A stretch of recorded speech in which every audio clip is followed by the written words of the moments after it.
My name is Chet Anderson, 35 years old, and I never imagined I'd become the family villain for simply protecting my son. Jackson turned 8 last month, marking the 5th consecutive birthday my parents and siblings deliberately skipped. Their excuses grew more transparent each year while their social media overflowed with celebrations for my nieces and nephews. When Mom demanded $2,700 for our annual cabin weekend, 4 days after ignoring Jackson again, something inside me finally snapped. Let me know where you're watching from, hit that subscribe button, and let me share what happened next. I grew up in Lexington, a suburban town outside Boston, in what I always thought was a close-knit family. From the outside, we were picture perfect. Family dinners every night, summer vacations at Cape Cod, and holiday traditions everyone envied. My father Robert worked as an investment banker, while my mother Linda devoted herself to being the quintessential homemaker. My childhood home had 4 bedrooms, a manicured lawn, and family photos covering every wall. The American dream, wrapped in vinyl siding. Our family dynamic revolved around my older brother Adam, younger sister Tara, and me stuck in the middle. Adam was the athletic golden boy of the family. I still remember the Christmas morning when he unwrapped a brand new set of golf clubs that must have cost thousands, while I received a science encyclopedia. Adam played 3 varsity sports and had his own wall of trophies in our basement. When he needed equipment, money appeared instantly. When his games were scheduled, everyone attended without question. Tara arrived 3 years after me, instantly becoming the family princess. Being the only daughter meant special shopping trips with Mom, extra bedroom decorating budgets, and dance classes Dad never complained about paying for. When Tara performed in recitals, grandparents drove 8 hours to attend. When she needed a car for her 16th birthday, she got one with a red bow in the driveway. Then there was me, the middle child who existed in the margins. I wasn't athletic like Adam or charming like Tara. I excelled academically, maintaining a perfect GPA and eventually becoming valedictorian. Yet my achievements warranted little celebration. When I won the state science fair, Dad had a golf tournament, and Mom needed to help Tara shop for her middle school dance. My trophy ended up in my bedroom instead of the family display case. Chet's just naturally smart, my parents would say dismissively, as if my achievements required no effort or support. He's so independent, they'd tell relatives, their subtle way of justifying their absence from my events. Still, we maintained these elaborate family traditions that looked perfect in our annual Christmas cards. Sunday dinners at my grandparents' house, 4th of July barbecues, and the annual week-long family cabin trip to New Hampshire. I normalized the subtle favoritism, convinced myself it wasn't intentional, and believed that somewhere beneath it all, we were still a loving family. Everything changed when I met Sarah during my junior year at Boston College. I was studying journalism while she was pursuing photography, and we connected instantly during a student media project. Sarah came from a small family where birthdays were sacred events and achievements, no matter how small, were celebrated enthusiastically. She noticed things about my family dynamics that I had long accepted as normal. Did you see how your dad interrupted you 3 times during dinner to ask Adam about his golf score? She'd point out. Or, your mom asked Tara about her weekend plans twice, but never asked about your internship interview. At first, I defended my family vigorously, explaining away each instance as coincidence. But Sarah had this incredible skill of documenting patterns, probably from her photography training. She could recall specific examples, dates, and exact quotes that gradually helped me see the truth I'd been denying. Our wedding 4 years later brought these dynamics to the surface in ways I couldn't ignore. My father's speech focused largely on welcoming Sarah to the family, with only a passing mention of my achievements or character. We always knew Chet would find someone special to balance him out, he said, as if I were somehow incomplete or flawed on my own. Meanwhile, Adam served as my best man, but spent most of the reception networking with my father's business associates. Sarah and I discussed having children extensively before making the decision. I worried about replicating my family's patterns, while Sarah reassured me we would create different dynamics in our own home. "We'll be conscious of it," she promised. That's the first step to breaking the cycle. When we announced Sarah's pregnancy, there was genuine excitement from my family. Mom hosted an elaborate baby shower. Dad bought premium bonds for the baby's future, and my siblings seemed eager to become an aunt and uncle. For a moment, I believed Jackson's arrival might heal some of our family wounds. Jackson Thomas Anderson was born on a crisp October morning, and my parents arrived at the hospital with balloons, stuffed animals, and a camera to document everything. For those first few months, interest in Jackson seemed genuine. Mom visited weekly with homemade baby food. Dad proudly showed Jackson's photos to colleagues. But the enthusiasm faded as quickly as it had appeared. Within the year, Adam and his wife Bethany announced they were expecting twin girls. Suddenly, all family conversations centered around the double blessing coming to the family. Jackson, not yet walking or talking, became old news. 6 months after that, Tara and her husband Greg revealed they were having a boy. The cycle of shifting attention repeated. For Jackson's first birthday, my family showed up but seemed distracted. Dad checked his phone constantly for updates on Adam's wife, who was on bed rest with the twins. Mom spent most of the party discussing nursery themes with Tara. They brought a generic gift card and left early for a doctor's appointment with Bethany. Jackson's second birthday coincided with the twins' first birthday, though they were born 3 months after Jackson. Somehow, my parents convinced us to do a combined celebration that primarily featured pink decorations, princess themes, and specialized twin birthday traditions. Jackson's dinosaur interests were represented by a small corner of the room with a few green balloons. By this time, I had been promoted to senior editor at the Boston Tribune, a position that came with better pay and more flexible hours to be with Jackson. This success seemed to trigger something in Adam, who had recently been passed over for partnership at his law firm, and Tara, whose wedding planning business was struggling during an economic downturn. "Must be nice to have everything fall into your lap," Adam commented during a family dinner, as if my 60-hour work weeks were just lucky breaks. What I didn't know then was that Sarah had been keeping a detailed journal of our family interactions from the day we got engaged. She documented gift disparities between cousins, attendance at events, phone call frequencies, and even the language used to describe each child.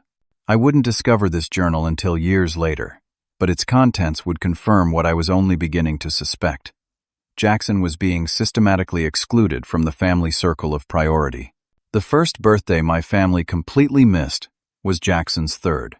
3 weeks before the party, we sent dinosaur-shaped invitations to everyone, including my parents, Adam's family, and Tara's family. Jackson was going through a major paleontology phase, pronouncing Tyrannosaurus better than most adults could. We planned a small backyard party with a dinosaur egg hunt, fossil-shaped cookies, and a paleontologist to show real fossils to the kids. 2 days before the party, my mother called. "Chet, I'm so sorry, but we won't be able to make it to Jackson's party. Lily has her first dance recital that day, and you know how important these milestones are." Lily, Adam's daughter, was barely 2.5 years old. Her dance recital was a parent-toddler movement class where they hopped like bunnies for 20 minutes. I knew because Sarah and I had attended several of these classes with Jackson the previous year. "Mom, the party is at 3. Lily's class is at 10 in the morning. You could easily do both," I pointed out. "Well, there's the celebration lunch afterward, and then Bethany's parents want to take photos in the park." "It's just not possible, sweetie. We'll try to stop by later if things wrap up early."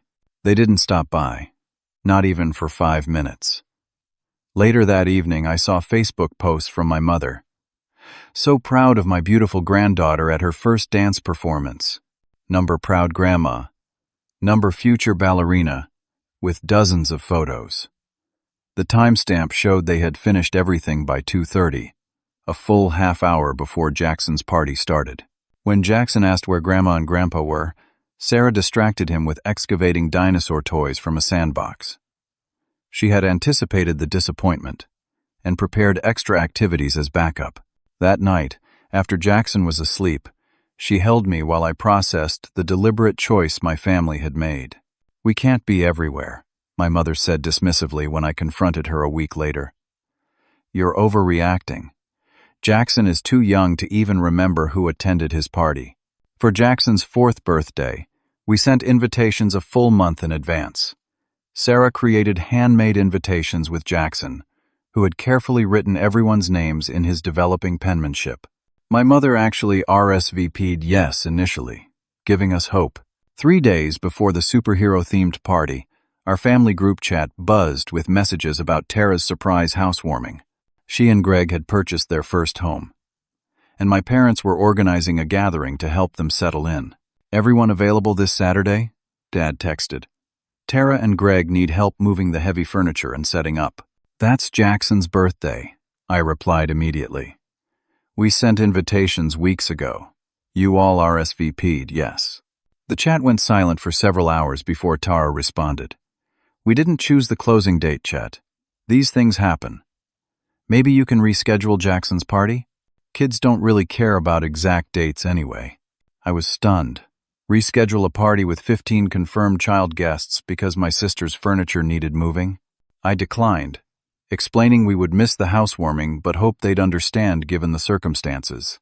Not a single family member attended Jackson's 4th birthday.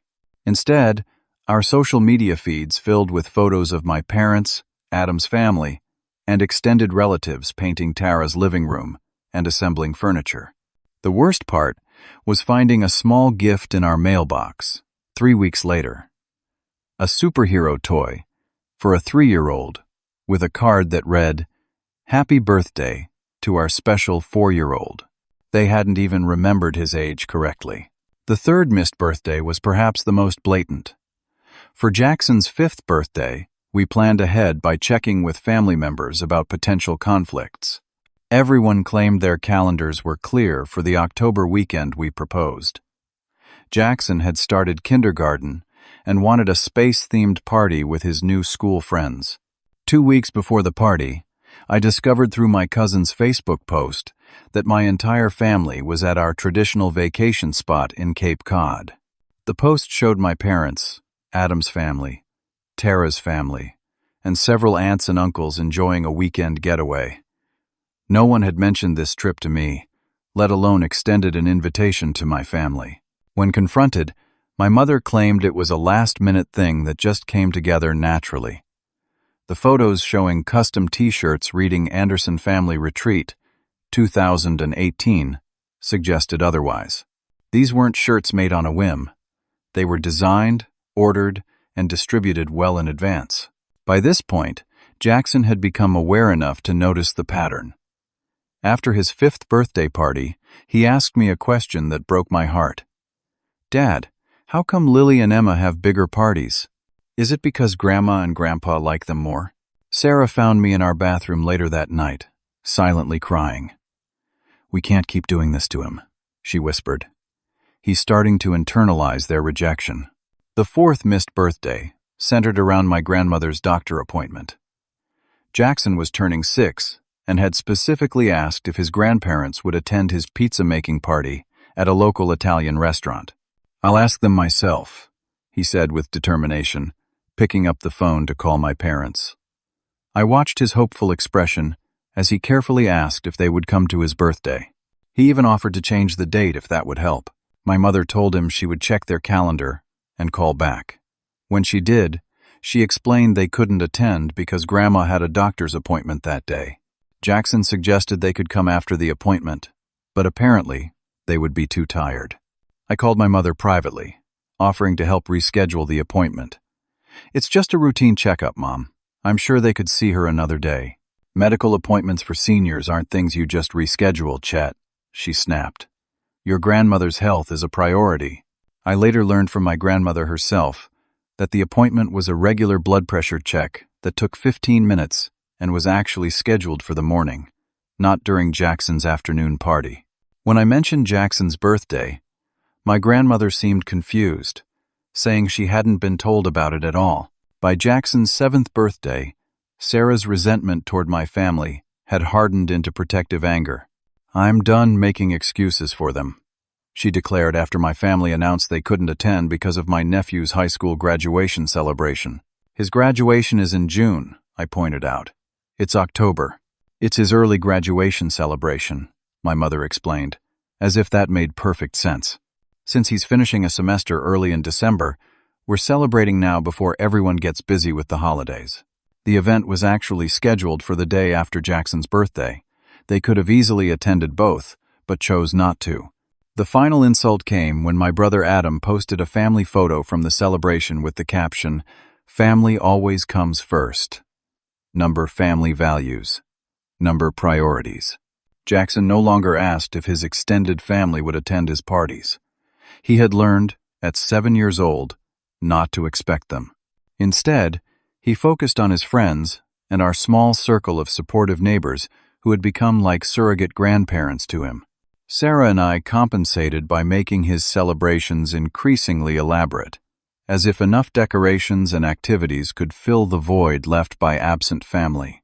"I don't think he even notices anymore," Sarah said optimistically after the 7th birthday party. But I caught Jackson looking at photos of his cousins' birthdays, studying the images of my parents hugging Lily and Emma, cutting cake with them, and showering them with wrapped presents. I noticed he had created a folder on our family iPad labeled Birthday Ideas. Inside were screenshots of his cousins' parties, particularly the ones where our parents featured prominently. My son was archiving evidence of the love they were willing to give to children who weren't him. For Jackson's 8th birthday, we went all out. He had been obsessed with superheroes for months, particularly a lesser-known character called Blue Bolt, who could harness electricity. Finding decorations for this specific hero was nearly impossible, so Sarah spent weeks creating custom banners, centerpieces, and even a life-sized cardboard cutout of Blue Bolt. Jackson's excitement built as the day approached. "Do you think Grandma and Grandpa will come this year?" he asked casually over breakfast one morning. "I want to show Grandpa my Blue Bolt collection. I think he'd like it." His hopeful expression gutted me.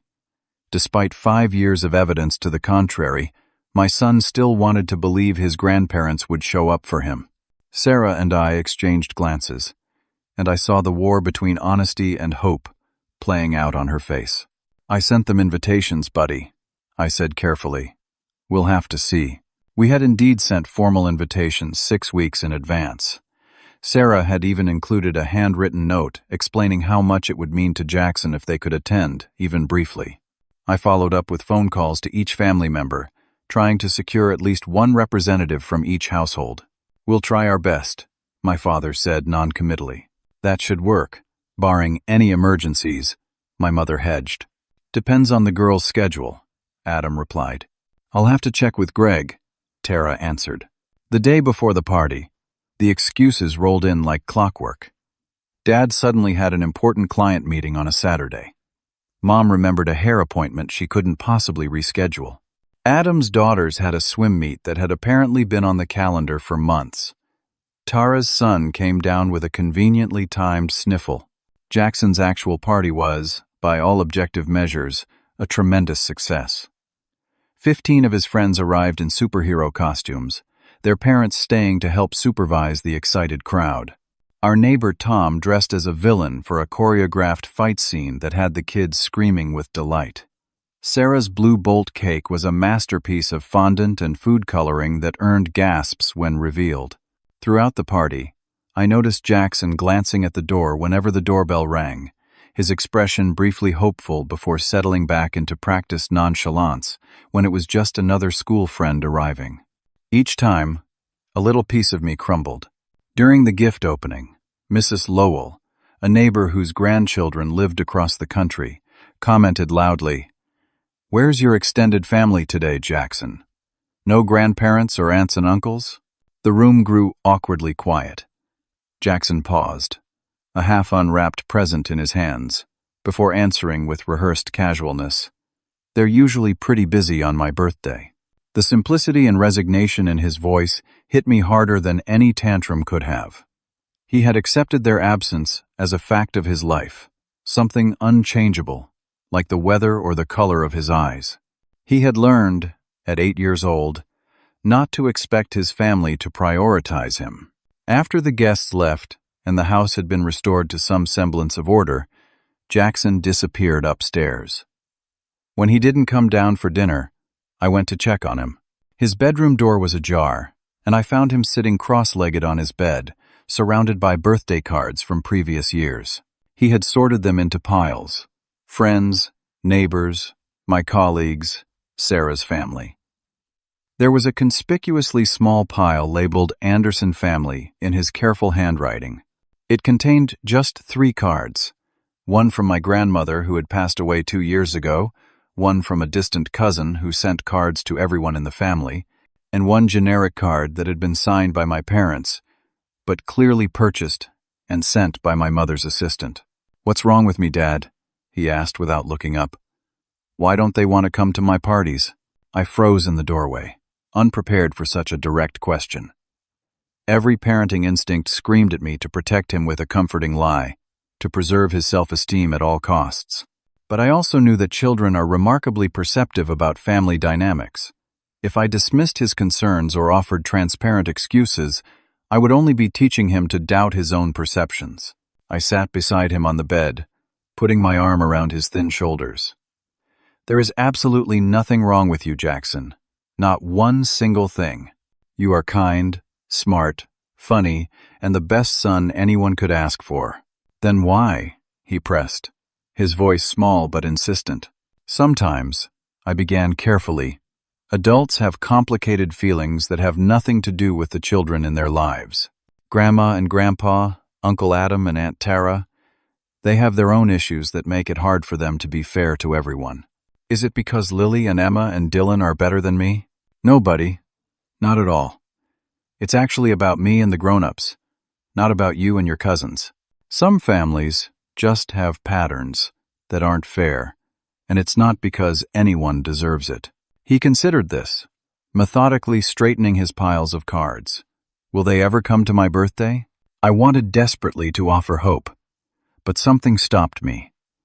The statistical evidence of 5 consecutive missed birthdays stared us in the face. "I don't know, buddy. But what I do know is that you have lots of people who did come today because they love you very much." As I held my son, I made a silent promise that I would no longer enable my family's pattern of exclusion. Something had to change, and if they wouldn't do it, I would have to be the one to break the cycle. Later that night, as Sarah and I cleaned up the last of the party debris, she showed me her phone. On it was a Facebook post from my sister Tara, timestamped during Jackson's birthday party. It showed my parents, Adam's family, and Tara's family gathered at a casual lunch, celebrating my nephew Dylan's achievement in a regional spelling bee that had taken place 3 weeks earlier.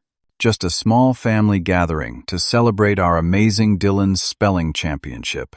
Number family time, number proud aunt," the caption read. The photo showed everyone who had been too busy to attend Jackson's birthday, gathered in a restaurant barely 20 minutes from our house.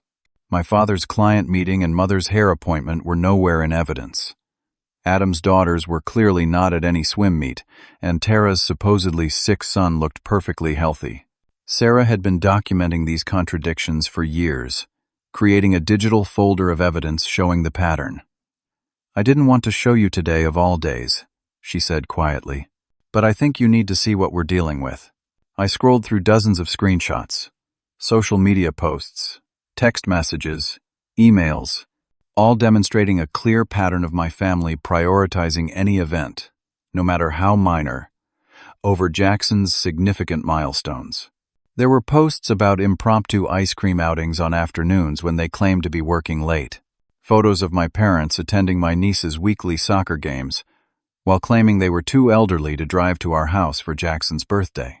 Most damning was a comment my mother had made on one of Tara's photos from 6 months earlier. "Never miss an important moment with my grandchildren.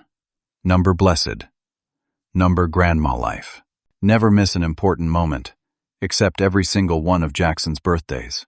The evidence was irrefutable, the pattern undeniable.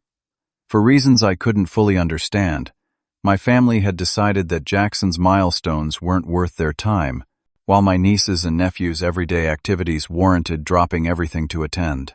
Sarah put her hand over mine. I've been waiting for you to see it clearly enough to act. Jackson deserves better than this. We all do.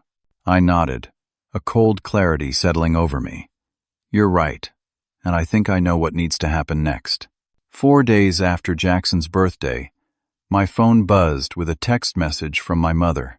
I was in the middle of helping Jackson with his science project, a working model of an electrical circuit that would light up his Blue Bolt figure, when her message appeared. Cabin weekend. Planning underway. $2,700 for your family's portion this year. Everyone's chipping in. Need payment by Friday to secure reservation. Lots of special activities planned. I stared at the screen, momentarily unable to process the casual entitlement in her message. No acknowledgement of missing Jackson's birthday. No apology. Just a demand for nearly $3,000 for a family tradition that had increasingly excluded my son. The annual cabin weekend had been a cornerstone of Anderson family life since I was a child.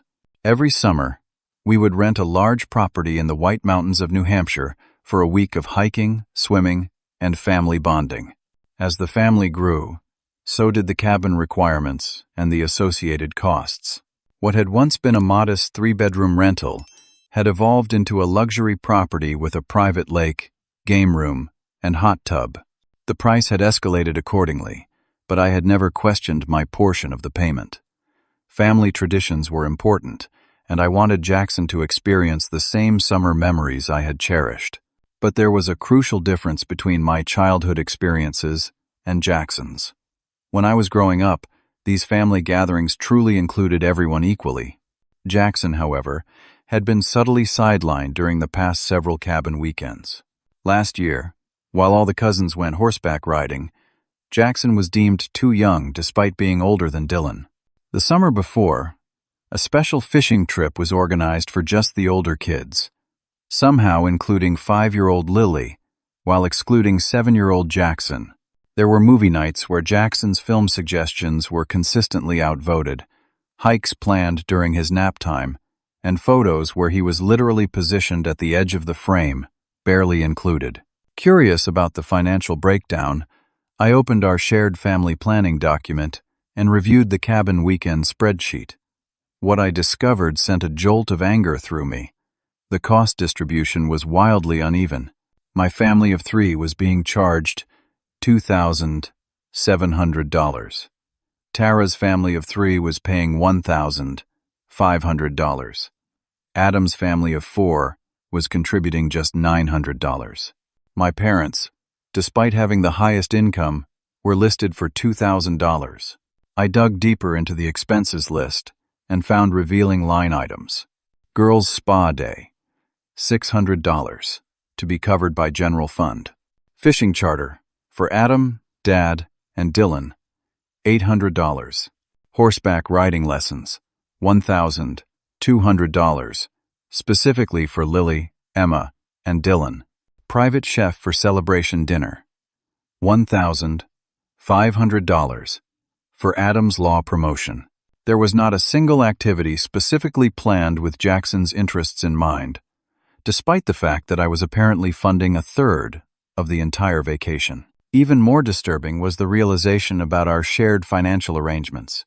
Years ago, when Adam had gone through a divorce from his first wife, my parents had suggested creating a family emergency credit card that we would all have access to. Additionally, we had established a vacation fund that we all contributed to monthly for family trips.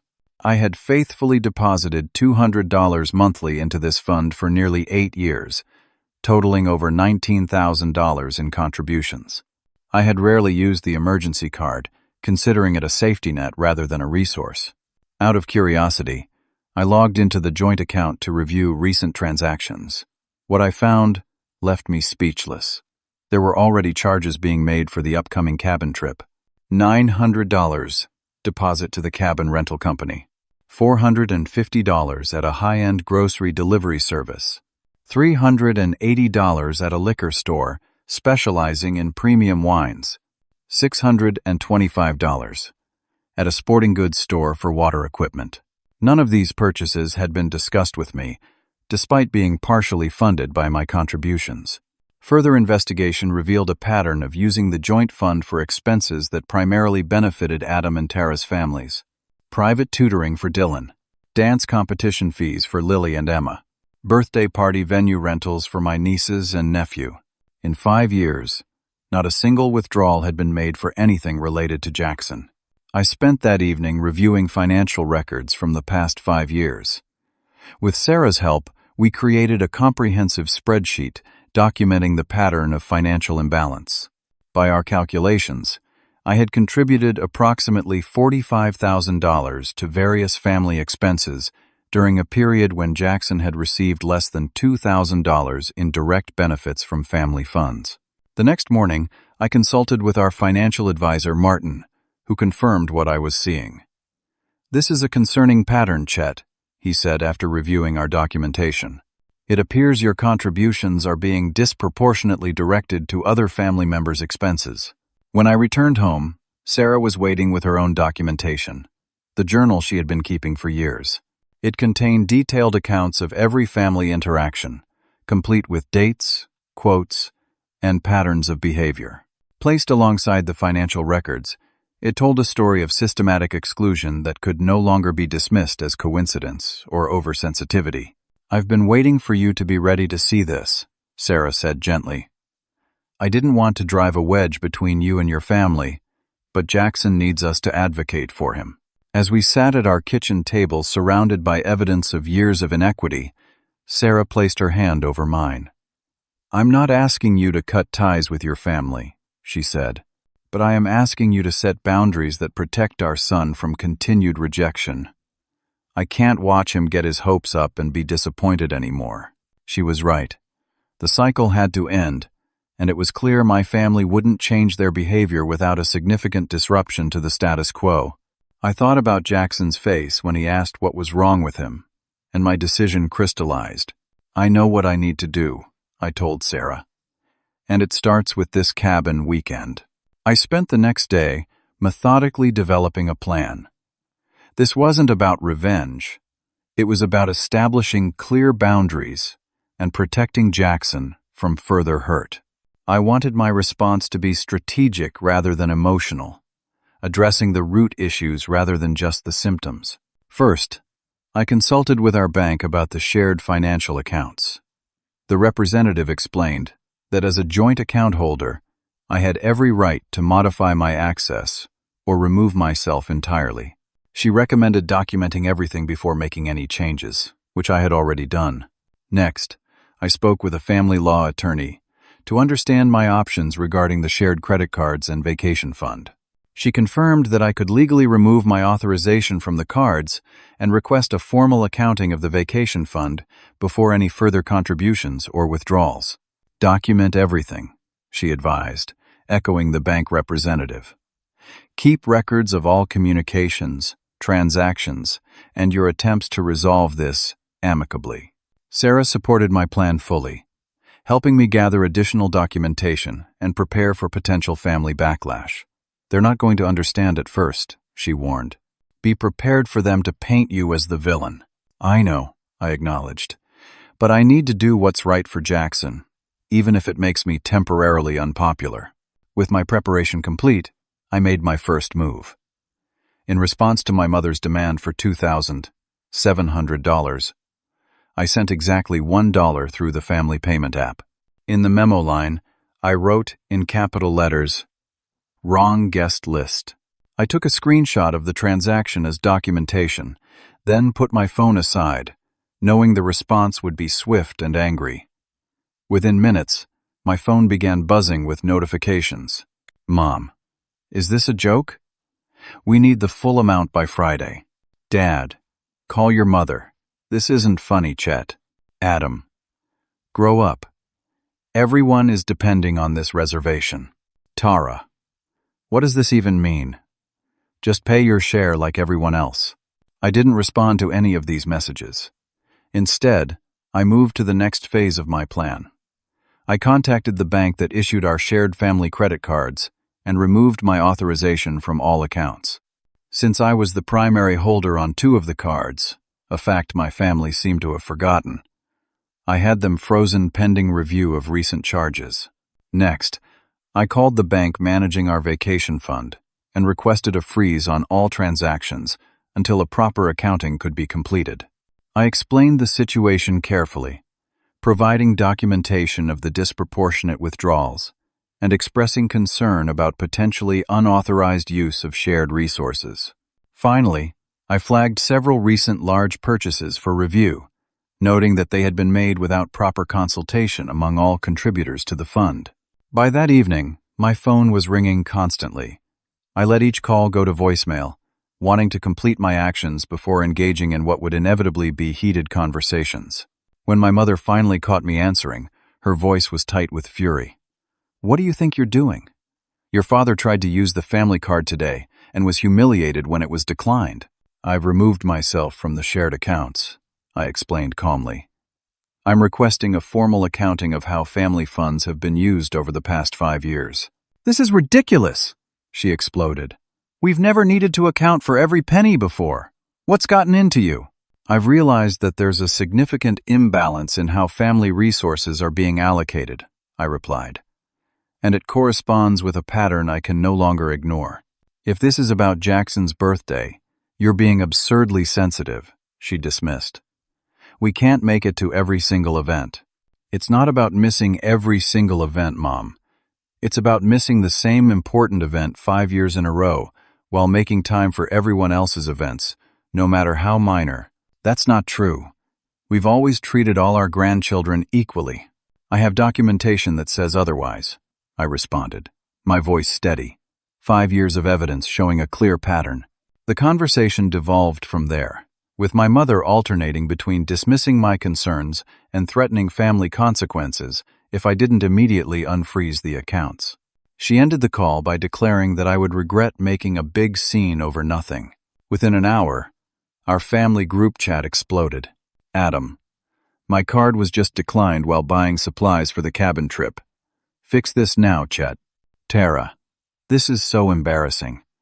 The rental company called saying our payment didn't go through." "Dad, we're having an emergency family meeting tonight. Be there, or we'll resolve this without your input." I didn't respond to the group chat either.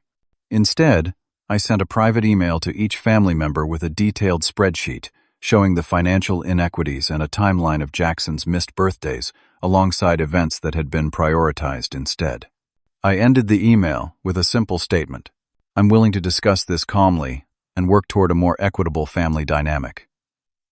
Until then, I won't be financing activities that systematically exclude my son." Their response was not to address any of the issues I'd raised, but to escalate further. My father called to inform me that they had reported the credit card situation as fraud, claiming their cards had been maliciously frozen without their knowledge or consent. "The bank's fraud department is investigating," he said, a note of triumph in his voice. "They'll be calling you to verify your actions were unauthorized." "That would be filing a false report," I pointed out. "I have documentation showing I'm the primary cardholder and acted within my rights." "We'll see about that," he replied before hanging up. True to his word, I received a call the next morning from the bank's fraud investigation department. The representative introduced himself as Michael and explained they were following up on a report filed by my family members. "They're claiming you maliciously restricted their access to shared financial resources without warning," he explained. "Can you clarify what actions you've taken regarding these accounts?" I explained the situation calmly, providing documentation of my role as primary cardholder on the accounts in question and the concerning pattern of transactions I had identified. I shared the spreadsheets showing the imbalance in contributions versus benefits and explained my legitimate concerns about unauthorized use of shared funds. Michael reviewed the documentation thoroughly before speaking. "Mr. Anderson, based on what you've shown me, you acted within your rights as the primary account holder. In fact, you would have been within your rights to completely close these accounts, rather than simply freezing them pending review." "What happens next?" I asked. "I'll be closing this fraud investigation as unfounded," he replied. "You might want to know that filing false fraud reports is itself a serious offense. I've made a note in your account about this situation to prevent any further false claims." After thanking Michael, I sat back in my office chair, feeling a strange mix of vindication and sadness. I had successfully defended my position, but the fact that my family had escalated to false fraud accusations showed just how far they were willing to go, rather than acknowledge the underlying issues. I wondered what their next move would be, now that their attempt to use the bank against me had failed. I didn't have to wait long to find out. The day after the fraud claim was dismissed, I received a call from the bank's representative, Michael, providing an update. Mr.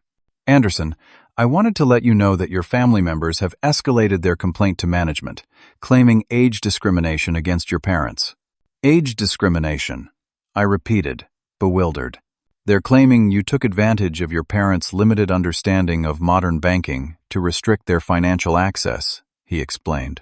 However, our records show your father worked in investment banking, and your mother has independently managed several accounts with us for years. This claim appears to be another attempt to regain access without addressing the underlying issues. He assured me the bank was standing by my right to manage accounts where I was the primary holder, and advised me to prepare for potential direct confrontation from my family. His prediction proved accurate. That evening, without warning, my parents' car pulled into our driveway, followed closely by Adam's SUV and Tara's minivan. The entire Anderson family, minus the children, had arrived for what was clearly intended to be an intimidating show of force. Sarah, seeing them approach the front door, quickly took Jackson upstairs to his bedroom. "I'll keep him occupied," she whispered. "You deal with them." Taking a deep breath, I opened the door before they could knock. "This isn't a good time for a surprise visit," I said firmly. "This isn't a social call," my father replied, pushing past me into the entryway. The others followed, creating a semicircle of angry faces in our living room. "What you're doing is completely unacceptable," my mother began without preamble. "You've embarrassed the entire family, caused us financial problems, and for what? Because you're suddenly upset about birthday parties from years ago?" "This isn't sudden, Mom," I replied calmly. "This has been building for 5 years. I've tried to discuss it with you multiple times, but you've dismissed every attempt." "Oh, please," Tara interjected. "You've always been oversensitive. We're all busy people with multiple commitments. The world doesn't revolve around Jackson's birthday." "It's not about the world revolving around his birthday," I countered. "It's about the fact that somehow, year after year, every single one of you is too busy for his birthday but available for each other's events, even minor ones that happen the very same weekend." Adam stepped forward, his lawyer persona in full effect. "We've reviewed your financial claims, and they're grossly exaggerated. You've never complained about the cabin costs before. This sudden financial audit feels like retaliation, not legitimate concern." "It became a concern when I realized the pattern," I explained. I retrieved the folder of documentation Sarah and I had prepared, spreading the papers on our coffee table. 5 years of financial records, showing a clear imbalance in how family funds are used. 5 years of attendance records, showing a pattern of exclusion toward Jackson. I laid out printed screenshots of their social media posts, showing them attending events they claimed conflicted with Jackson's birthdays. "You were at a casual lunch, 20 minutes away during his party last week, after claiming you all had unmovable commitments." My mother waved her hand dismissively. "So we had lunch after those commitments were handled. What's the problem?" "The problem," I said, maintaining my composure, "is the pattern of deliberate exclusion. And when confronted with evidence, you're still denying it exists." "This is ridiculous," Adam snapped. "You've always been jealous of my success, and now you're taking it out on the entire family because you can't handle that my daughters are more accomplished than your son." The room went silent at this naked admission of the attitude I'd suspected for years. Even my parents looked uncomfortable with Adam's bluntness. "More accomplished?" I repeated quietly. "Lily and Emma are wonderful girls. But Jackson is a straight-A student who's been reading 2 grades above level since kindergarten. He's won science competitions and been selected for gifted programs. But none of you would know that, because you've never bothered to show up for any of his achievements." Tara's face flushed. Not all of us had the advantages you did, Chet. You've always been Dad's favorite, with your perfect grades and prestigious job. Some of us had to struggle, while you had everything handed to you. I stared at her in disbelief. Dad's favorite? Are we talking about the same childhood? The one where he attended every single one of Adam's games but missed my valedictorian speech? Where my academic achievements were dismissed as just Chet being Chet, while your dance recitals warranted special family dinners? My father stepped in, attempting to regain control of the conversation. This is getting us nowhere. The point is, you've disrupted family plans and created a financial crisis over what amounts to petty grievances. They're not petty to Jackson, I replied. And they shouldn't be petty to any of you, if you actually cared about his well-being. A small voice from the stairway interrupted our standoff. Dad? Is everything okay? We all turned to see Jackson standing halfway down the stairs, clearly having overheard at least part of our conversation. Sarah appeared behind him, placing protective hands on his shoulders. Everything's fine, buddy, I assured him, though it clearly wasn't. Your grandparents and aunt and uncle just stopped by to talk about some family matters. Jackson descended the remaining stairs slowly, his expression thoughtful. He looked at the gathered family members with a maturity that broke my heart. How many times had he heard raised voices discussing him? How many disappointments had taught him this careful, measured approach to conflict? Is this about my birthday? He asked directly, surprising everyone with his perception. The adults exchanged uncomfortable glances, no one willing to confirm his suspicion. Finally, my mother attempted damage control. Of course not, sweetie, she said with forced brightness. We're just discussing the family vacation. Jackson nodded slowly, processing this obvious lie. Then, with the devastating directness only children can manage, he asked, Why don't you ever come to my birthdays? Is it because you don't like me as much as Lily and Emma and Dylan? The question hung in the air, impossible to deflect or dismiss. My mother's mouth opened and closed without producing a sound. My father suddenly found the carpet fascinating.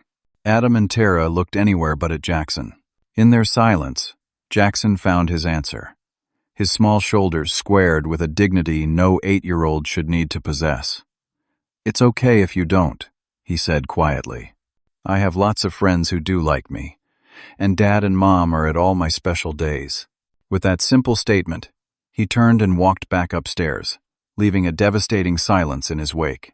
Sarah gave me a supportive nod before following him. My family's righteous anger had deflated, replaced by an uncomfortable awareness of what had just transpired.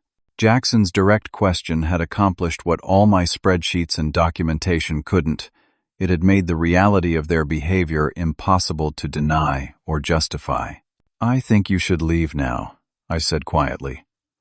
Jackson doesn't need to hear any more of this. Chet, my mother began, her voice lacking its earlier conviction. We never meant to. I know you didn't mean to hurt him, I interrupted. You just didn't prioritize not hurting him. And that's the problem. They gathered their things in awkward silence. At the door, my father turned back. This isn't over. The family vacation is no longer my concern. I finished for him. You'll need to plan it without my financial contribution.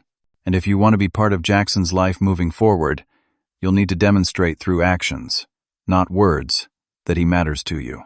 After they left, I found Sarah and Jackson in his bedroom, building with Legos, her go-to activity for helping him process difficult emotions. I sat on the floor with them, picking up pieces and joining their construction. They're not bad people, Dad, Jackson said after a while, surprising me with his insight. They just don't know how to be good grandparents and aunts and uncles to me. That's very understanding of you, I replied, amazed by his emotional intelligence. He shrugged, carefully attaching a blue piece to our growing structure. Miss Garcia at school says some people never learn to be fair to everyone. It's not because the other people are bad. It's because some people only know how to see things one way. Sarah caught my eye over Jackson's head, a shared moment of pride in our son's wisdom and sorrow, that he'd had to develop it through painful experience. You're right, buddy, I said. And you know what? It's their loss, because you're an amazing kid, and they're missing out on knowing you. Jackson nodded, considering this. Are they still going to be our family? It was the question I'd been dreading. How to explain family estrangement to a child without burdening him with adult conflicts. They'll always be related to us, I explained carefully. But sometimes, family relationships need to change to become healthier. For now, we're going to take some space from certain family activities until everyone can learn to be more respectful and fair. Jackson seemed satisfied with this explanation. Can we make waffles for dinner? He asked, moving on with the resilience of childhood. As we headed downstairs to start cooking, I realized that while the confrontation had been painful, it had also been necessary. The implicit had become explicit. The patterns had been named. And while reconciliation might be possible someday, it would have to be on terms that protected Jackson's well-being and dignity. The weeks following the confrontation were predictably difficult. My family launched a campaign of text messages, alternating between angry accusations and wounded innocence. Social media became a battlefield, with vague posts about ungrateful family members and keeping the peace for the sake of the children. Extended family members began taking sides. My father's brother called to tell me I was being unreasonable. My mother's sister sent a private message of support, saying she'd noticed the pattern of favoritism years ago, but hadn't felt it was her place to intervene. Through it all, Sarah and I maintained a united front, shielding Jackson from as much of the drama as possible, while being honest about the situation in age-appropriate ways. Sometimes grown-ups need timeouts too, Sarah explained when Jackson asked why we weren't going to Sunday dinner at Grandma's anymore. We're taking a break until everyone remembers how to be kind and fair to each other. What surprised me most during this period was Jackson's resilience. Rather than being devastated by the family rift, he seemed almost relieved that the issue had been brought into the open. The burden of pretending everything was fine, a burden I hadn't fully realized he'd been carrying, had been lifted from his small shoulders. Dad, can we have our own special day next weekend? He asked one morning over breakfast. Just the three of us? We could go hiking like we used to do at the cabin. And so began our new tradition of family adventure days, scheduled monthly and treated as sacred time. We explored state parks, visited museums, and discovered local attractions we'd overlooked in favor of obligatory family gatherings. Each adventure was documented in a special album, physical proof of our commitment to creating positive memories as a nuclear family. About 6 weeks after the confrontation, I received an unexpected call from my cousin Kyle. We had been close as children, but had drifted apart in adulthood, largely due to geographical distance and different life paths. I heard about what happened with Uncle Robert and Aunt Linda, he began awkwardly. And, well, I wanted you to know that I've seen the same patterns at family gatherings. Kyle went on to describe his own experiences of marginalization within the extended family. As someone who had chosen a creative career path instead of the family-approved professions of law, medicine, or finance, he had been subtly sidelined at family events for years. I stopped coming to most gatherings because it felt like I was invisible, he admitted. When I heard what you did, standing up for Jackson, it gave me hope that maybe things could change. Kyle's call was the first of several conversations with extended family members who had experienced similar treatment. Gradually, a small network of family outliers formed: cousins, in-laws, and even a few aunts and uncles who had recognized the dysfunctional patterns but lacked the courage or opportunity to address them. We began having our own occasional gatherings, casual, inclusive events where children were valued equally and adults weren't ranked by profession or income. Jackson thrived in this environment, forming bonds with second cousins and discovering family connections that weren't tainted by favoritism.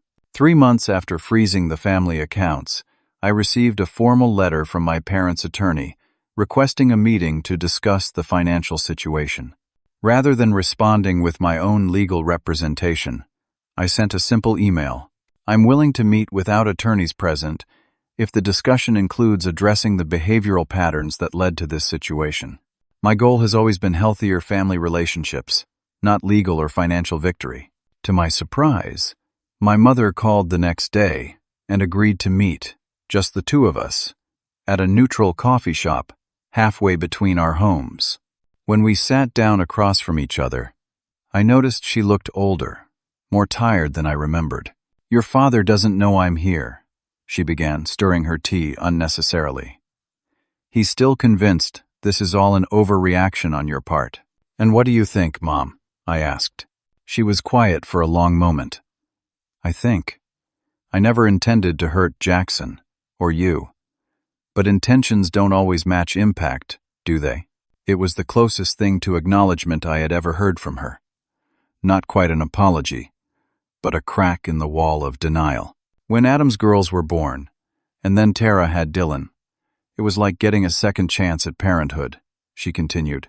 "With you kids, I was always so worried about doing everything right, being the perfect mother. By the time grandchildren came along, I was older, more confident. I could just enjoy them without the pressure." "But that doesn't explain why Jackson was treated differently from his cousins," I pointed out gently. She sighed, looking out the window. "No, it doesn't. I've been thinking about that a lot. I think maybe it was because you and Sarah always seemed so capable, so independent. You didn't need our help the way Adam and Tara did. It was easier to go where we felt more needed, more appreciated." "Jackson needed you," I said quietly. "He just didn't know how to demand your attention the way his cousins did." Tears formed in my mother's eyes, the first I'd seen from her in years. "I know that now. I've been looking at those spreadsheets you sent, the dates, and the patterns. It's hard to see it all laid out like that. Hard to deny. It wasn't a complete breakthrough, but it was a beginning. We talked for nearly 3 hours, covering ground we should have addressed years earlier. By the end, we had a tentative plan for moving forward. 1. Small, low-pressure visits focused on rebuilding trust with Jackson. 2. A formal accounting of the shared family finances with equitable redistribution. 3. Family therapy sessions to address the deeper patterns of favoritism and exclusion. 4. A clear acknowledgement to Jackson that the adults had made mistakes, not him. Not everyone in the family was immediately receptive to these changes. My father maintained that I had overblown the situation. Adam continued to view the whole conflict through the lens of financial inconvenience. But Tara surprised me by reaching out privately, admitting that seeing the documented pattern had forced her to confront some uncomfortable truths about our family dynamics. "I've been telling my therapist for years that Dad always favored you," she confessed during a long phone call. "But looking at the actual evidence, it's more complicated than that, isn't it? We all got different pieces of their attention and approval." 6 months after the initial confrontation, we attempted a small family gathering, just my parents, Sarah, Jackson, and me, meeting at a neutral public park for a picnic lunch. Jackson was initially reserved, watching his grandparents with careful eyes that had grown too observant for his age. My mother had brought a gift, not a hastily purchased toy, but a carefully assembled scrapbook documenting Anderson family history, including photos and stories from my childhood that paralleled Jackson's interests and talents. "I thought you might like to see where you get your science skills from," she told him, showing him pictures of me at science fairs she had actually attended, but never seemed to value at the time. "Your dad was just like you at your age." It was a small gesture, but significant, an acknowledgement of Jackson as an individual with a legitimate place in the family narrative, not an afterthought to his cousins. As Jackson's 9th birthday approached, Sarah and I debated how to handle family invitations. In the end, we decided to send them, with a clear note that this was an opportunity to begin rebuilding relationships, not a test or obligation. To our surprise, my parents and Tara's family attended. Adam's family sent regrets, but a thoughtful gift that actually reflected Jackson's current interests. The party wasn't perfect. There were moments of awkwardness and old patterns threatening to reassert themselves, but it was progress. Watching Jackson blow out his candles, surrounded by friends who truly cared about him and family members making genuine efforts to connect, I reflected on the difficult journey of the past year. The financial entanglements had been largely resolved, with formal agreements replacing the casual arrangements that had enabled inequity. More importantly, the unspoken patterns had been named and addressed, making it harder for them to continue unchallenged. Not every relationship had been salvaged. My father and I maintained a cordial but distant connection. Adam and I spoke primarily when necessary for family functions. But other relationships had evolved in unexpected ways. Tara and I had developed a more authentic sibling bond through honest conversations about our childhood experiences, and my mother was slowly building a real relationship with Jackson based on who he actually was rather than how he compared to his cousins. Later that night, after the party was over and Jackson was asleep, Sarah and I sat on our back porch, reviewing the day. "Do you regret it?" she asked. "Sending that $1 payment and setting off this whole chain of events?" I thought about it carefully before answering. No. I regret that it was necessary. I regret that it took such a dramatic gesture to break the pattern. But I don't regret standing up for Jackson, or for us. "He's different now," Sarah observed. "More confident, less anxious about pleasing everyone." She was right. The past year had been challenging, but Jackson had emerged stronger, with a clearer sense of his own worth, independent of others' validation. He had learned that it was possible to love family members while establishing boundaries against harmful behavior, a lesson many adults never master.